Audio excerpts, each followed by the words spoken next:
এই তিস্তা ব্রিজ হওয়াতে বিশেষ করে যে আমাদের লালমনিরহাট, তার কুড়িগ্রাম, তারপরে নীলফামারী, বেশ কিছু জেলার লোকজনেরা এখন এই পাশে অতি সহজেই 10 মিনিটেই এই ব্রিজটা পার হতে পারবে। হ্যাঁ, যা মানে বিশেষ করে দ্রুত ঢাকা যাওয়ার মতো এই জায়গাটা। যেমন আমার শ্বশুর বাড়ি হচ্ছে এই পারে, ঠিক আছে, আমার বাড়ি এই পারে। এই পারে বলতে আমি বামুনডাঙ্গার এই দিক থেকে এখন শ্বশুর বাড়ি যাচ্ছি। এখন আমাকে বোট পার হইতে হচ্ছে আর কি, বোট থেকে। হ্যাঁ, যদি ব্রিজ খুলে দেয় তো 10 মিনিটে আমি পৌঁছতে পারতাম, কিন্তু এখন আমার নৌকার জন্য ওয়েট করতে হচ্ছে, নৌকা। এটা অনেক সময় নিচ্ছে।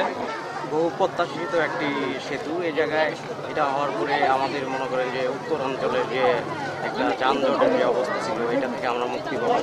আমাদের চিলমারি যারা চরাঞ্চলের মানুষ, তারা অনেক সহজেই বগুড়া যাইতে পারবে। এটাই আমাদের সবচাইতে একটা ভালো লাগা। আমাদের উত্তরবঙ্গের গাইবান্ধা থেকে উত্তরবঙ্গের যে যোগাযোগের ব্যাপারটা, এটা এই ব্রিজটা হওয়াতে আমাদের খুব সুবিধা হবে আমরা আশাবাদী, এবং দ্রুত উদ্বোধন হলে আমরা এই সুবিধাটা পাবো।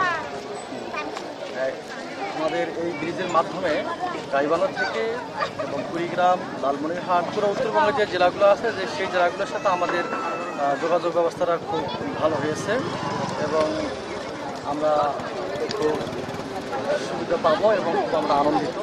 আমাদের গাইবান্ধাবাসীর দীর্ঘদিনের লালিত স্বপ্নের সেতু উদ্বোধন করার জন্য সদস্যসম্মতি জ্ঞাপন করেছেন। আমাদের সার্বিক প্রস্তুতি চলমান। আগামী 20 আগস্ট দুপুর 12টায় আমাদের উপদেষ্টা মহোদয় উক্ত ব্রিজটি শুভ উদ্বোধন ঘোষণা করবেন এবং সর্বসাধারণের জন্য মুক্ত করবেন, চলাচলের জন্য মুক্ত করবেন। তা আপনারা জানেন, এই ব্রিজটি প্রায় 60-এর দশক থেকে গাইবান্ধা মানুষের এটা স্বপ্নের সেতু।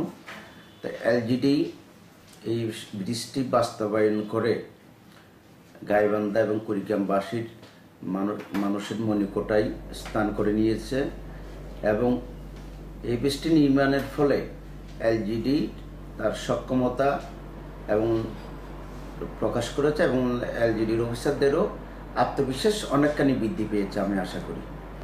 আপনি জানেন হয়তো এই ব্রিজটি এলজিডির দীর্ঘতম ব্রিজ। এই ব্রিজটি নির্মাণের ফলে এবং আমরা এলজিডি আরও বড় বড় ব্রিজ নির্মাণে হাত দিয়েছি। তো বলা যায় এই ব্রিজটি এলজিডির যে ব্রিজ ইউনিট আছে, ব্রিজ নির্মাণের ক্ষেত্রে পথপ্রদর্শক হিসেবে কাজ করবে। তবে এই ব্রিজটি নির্মাণের ফলে কুড়িগ্রামবাসীর এবং গাইবান্ধাবাসীর, আপনারা জানেন তিস্তা নদীর তীরবর্তী 2টি জেলার সংযোগ আগের থেকেই আর্থিক সম্পর্ক ছিল। এই ব্রিজটি নির্মাণের ফলে 2 জেলাবাসীর আর্থিক সামাজিক সংযোগ নিবিড়ভাবে এবং আরও গভীরভাবে, যেটা বলা যায় ক্লকওয়াইজ কমিউনিকেশন, এটা সম্পন্ন হবে।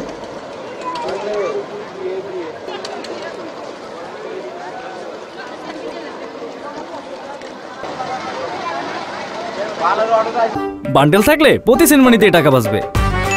বিকাশ সেনমানি বান্ডেল কিনে জিতুন প্রতি লেনদেনে।